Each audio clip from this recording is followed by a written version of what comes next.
Hi there. This is the day that the Lord has made, and we will rejoice and be glad in it. And I hope your day is going well. Um, this is actually the second recording of these readings for today that I have done. I did the first one and had some second thoughts, and so I'll explain those in a minute. Before I do, though, I wanted to address a comment made last week to one of the readings. It had to do with the three visitors who came to Abraham. Uh, the question related to, was that really the Lord and two angels, and how wonderful it would be if the Lord would do that for us today and come in bodily form. In looking through commentaries, the answer is yes. It says it's the Lord, and so we accept that it was the Lord in bodily form and with two angels. And as for whether or not it's more preferable to have God here in bodily form? Maybe, maybe not. We certainly saw in the New Testament how many times the Lord performed miracles, taught. Not everybody was receptive, even though he was right there in front of him. On the other hand, we have the written Word of God in the Bible as God has revealed himself to us, and we have a perspective that the Old Testament patriarchs did not have, and that is we have seen God's promises being fulfilled in the coming Messiah. And so we can look back and know that that has already happened and what the Christ did for us. And so we can celebrate that each and every day. And God has promised that His Spirit works in the Word and dwells in our hearts and builds faith in us. And so with that in mind, while we certainly don't have face-to-face contact, there are many ways that God interacts with us on a daily basis, and some of that I hope this year as we go through the Word we'll have an opportunity to talk about together.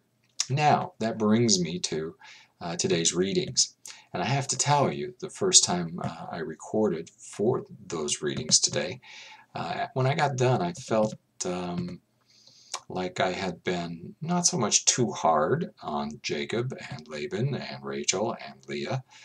Certainly there was a great amount of dysfunction there, but felt like, you know what, there's got to be more that could be taken away from that. And there are two things that I want to point out to you today that I think are very encouraging. Number one is that in the midst of it, once again, we see that God's will is not to be thwarted. And even today, we see at a couple of points God stepping in. He did so with Jacob. He also did so with Laban. And it's good to know that God's watching over things and that God does step in and make sure that things follow according to His will. Now, that doesn't mean He makes all the choices and we have no choice, but it means He's there. He's overseeing things and always looking out for us, and sometimes protects us from ourselves. The other thing that I'm encouraged about today was, yes, there was a great amount of dysfunction in this family. Everything from Leah and Rachel to Jacob and Laban, two men who were very successful in terms of running businesses, crafty veterans, and at times willing to even use their family as pawns to get what they wanted done and accomplished. However, in the midst of everything that happened, from Jacob's fleeing after he had arranged things with the herds and took the best for himself, Laban stealing some of them and hiding them away, to Laban catching up to him. Even in the midst of all of this, the accusations that fly, Rachel stealing the gods from her father, probably thinking, as some commentators think, that they're probably pretty valuable in terms of getting money out of them. But even in the midst of all of that, when push came to shove, here are these two men, incredibly competitive, both seeking their own way.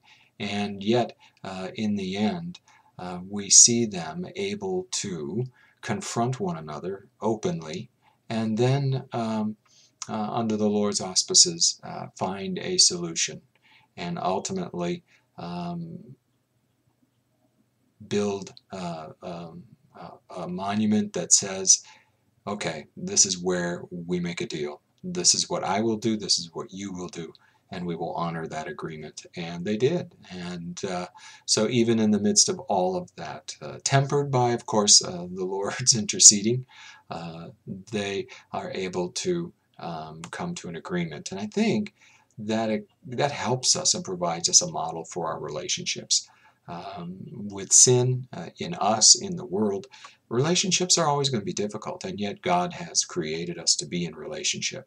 And so with Him, when we are committed to Him and to follow the Lord, when we are willing to confront each other at times, but do so lovingly, and when we are then wanting to forgive, to find a solution, sometimes to compromise, there are ways that relationships can go forward. And I think the other thing that's interesting is we find out ultimately through relationships many times what it is we really value. And even though at times we got the feeling that neither of those men really cared about their family, in the end, we never heard anything about Jacob that says he didn't enjoy his sons and his daughter.